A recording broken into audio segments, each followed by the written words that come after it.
छात्रों, आज हम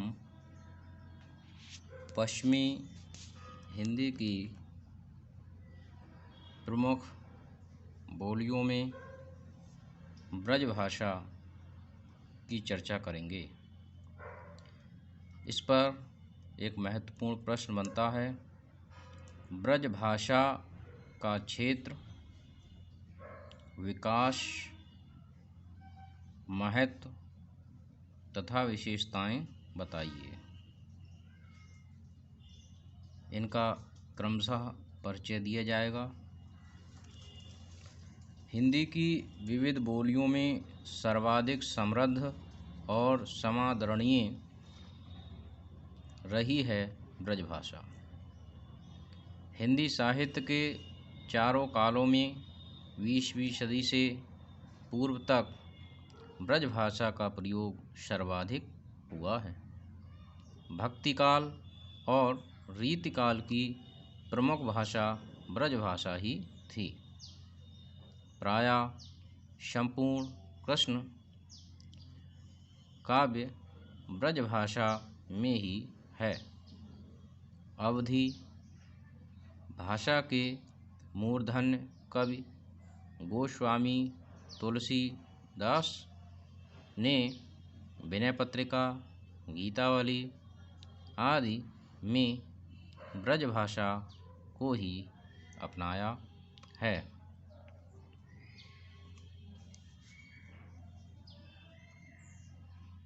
बीसवीं सदी के रत्नाकर, शुक्ल, रसाल आदि कवियों ने ब्रजभाषा को ही अपनाया है।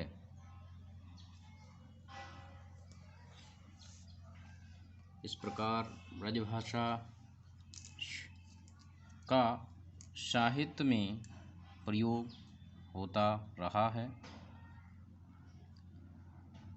इसके बाद ब्रजभाषा का क्षेत्र, इसकी चर्चा करेंगे कि ब्रजभाषा किन क्षेत्रों की भाषा है, कहाँ कहाँ इसका प्रचलन है। तो ब्रजभाषा की उत्पत्ति सौरसेनी अपभ्रंश से हुई है। यह मुख्यतः ब्रजमंडल की भाषा है। मथुरा और उसके आसपास का क्षेत्र ब्रजमंडल कहलाता है। इस विषय में यह दोहा चर्चित है कि इत वरहद उत सोन्नत सूरसेन को गाम ब्रज 84 कोस में मथुरा मंडल धाम। गंगा यमुना का दोआब, जिसे अंतर्वेद भी कहा जाता है, ब्रजभाषा का मुख्य क्षेत्र है। इसलिए ब्रजभाषा को अंतर्वेदी भी कहा जाता है। मथुरा जिला ब्रजभाषा का केंद्र बिंदु है। यह मथुरा के साथ साथ आगरा, अलीगढ़, एटा, इटावा, मैनपुरी, बदायूं, बरेली, गुड़गांव, धौलपुर, भरतपुर तथा ग्वालियर में प्रयोग की जाती है। इसके बाद ब्रजभाषा का विकास। ब्रजभाषा की उत्पत्ति सौरसेनी अपभ्रंश से हुई है। यह पश्चिमी हिंदी की प्रमुख बोली और भाषा है। इसके विकास को आदिकाल, मध्यकाल तथा आधुनिक काल में विभाजित कर सकते हैं। तो सबसे पहले आदिकाल, जिसकी समय सीमा 1000 से 1525 ईस्वी तक है। सन 1000 से 1525 ईस्वी तक के कालखंड को ब्रजभाषा का आदिकाल कहा जाता है। इस काल की ब्रजभाषा पर अपभ्रंश का प्रभाव स्पष्ट रूप से परिलक्षित होता है। देसी नाममाला, प्रबंध चिंतामणि, प्राकृत, पैलगम, ढोला, मारूरा, दूहा, रासो ग्रंथ आदि में ब्रजभाषा के प्रारंभिक चरण लक्षित किए जा सकते हैं। नंबर 2, मध्यकाल। सन 1525 से 1800 ईस्वी तक। सन 1525 से 1800 ईस्वी तक का कालखंड ब्रजभाषा का स्वर्णकाल कहा जा सकता है। इस कालखंड में हिंदी का भक्ति एवं रीतिकाल आता है। प्रायः संपूर्ण कृष्ण काव्य ब्रजभाषा में है। अष्टछाप के कवियों की भाषा ब्रजभाषा ही है। इस कालखंड में न केवल ब्रज प्रदेश में बल्कि बंगाल, उड़ीसा, गुजरात, राजस्थान, पंजाब, महाराष्ट्र आदि में भी कवियों ने ब्रजभाषा को काव्य सृजन का माध्यम बनाया। तुलसी ने अवधि के साथ साथ ब्रजभाषा को अपनाया है। सारा का सारा रीति काव्य तो है ही ब्रजभाषा में।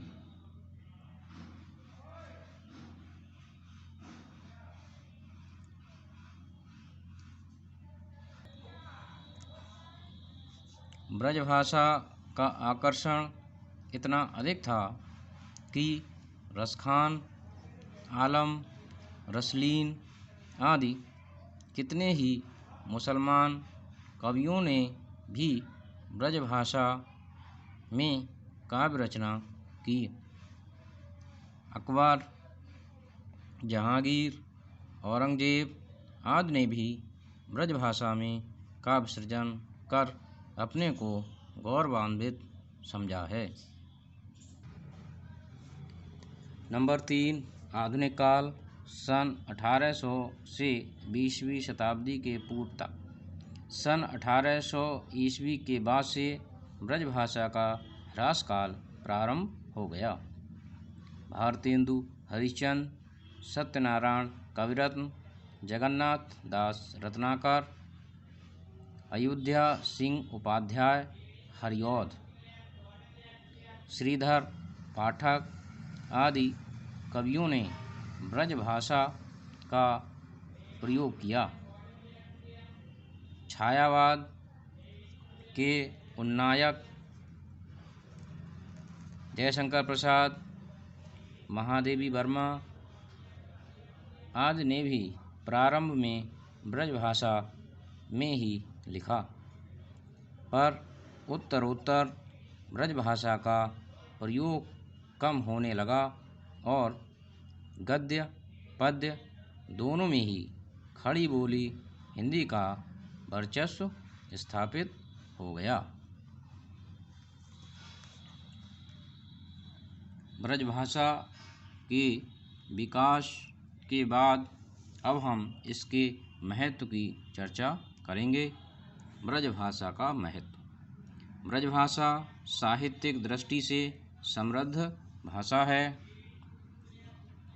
यह साहित्य में सन 1000 से 19 ईस्वी तक प्रचलन में रही। सन 1525 से 1800 तक ब्रजभाषा का प्राधान्य रहा। भक्ति एवं रीतिकाव्य ब्रजभाषा में ही लिखा गया।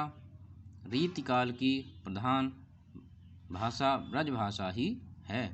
आधुनिक काल में भारतेंदु युग एवं द्विवेदी युग तक साहित्य में ब्रजभाषा का प्रचलन रहा। अष्टछाप के कवियों के साथ साथ गोस्वामी तुलसीदास ने भी ब्रजभाषा में साहित्य सृजन किया है। रीतकालीन रीतिबद्ध कवि केशवदास, भिखारीदास, पद्माकर, मतीराम आदि, रीति सिद्ध बिहारीलाल, रीति मुक्त रसखान आलम, घनानंद, बोधा आदि कवियों ने ब्रजभाषा को समृद्ध किया है। आधुनिक काल में भारतेंदु हरिश्चंद्र, सत्यनारायण, कविरत्न, जगन्नाथ दास रत्नाकर, रमाशंकर शुक्ल रसाल, श्रीधर पाठक, गोविंद चतुर्वेदी, रामलाल सोमनेश, कैलाश चंद्र कृष्ण, विष्णु दत्त शर्मा, गोपाल प्रसाद व्यास, डॉक्टर जगदीश गुप्त आदि ने ब्रजभाषा साहित्य की श्रीवृद्धि की। इस प्रकार साहित्यिक दृष्टि से ब्रजभाषा अत्यंत महत्वपूर्ण एवं समृद्ध भाषा है।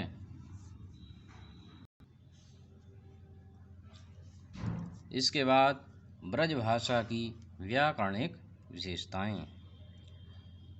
नंबर 1, ब्रजभाषा में नपुंसक लिंग प्रचलन में है, जो प्राचीनता का द्योतक है, जबकि उत्तर भारत की अन्य भाषाओं में नपुंसक लिंग का प्रयोग अब नहीं होता है।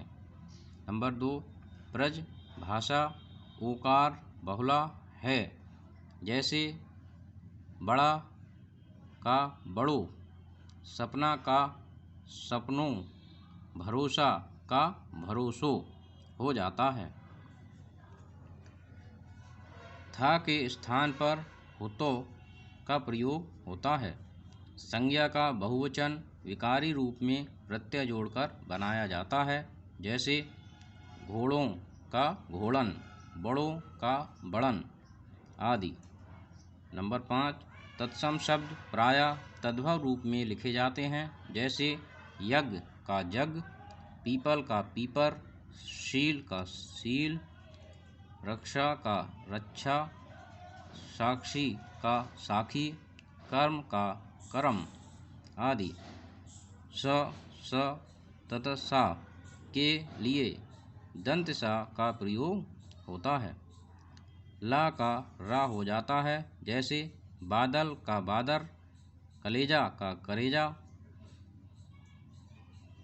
या का रा हो जाता है, जैसे घोड़ा का घोड़ा, साड़ी का साड़ी आदि। वा और बा के लिए बा का प्रयोग होता है। ब्रजभाषा में वा का स्थान नहीं है। ओकारांत की प्रवृत्ति देखने को मिलती है। तो इस प्रकार मैं समझता हूँ छात्रों, आज आपने इस विषय को भली भांति समझ लिया होगा। धन्यवाद।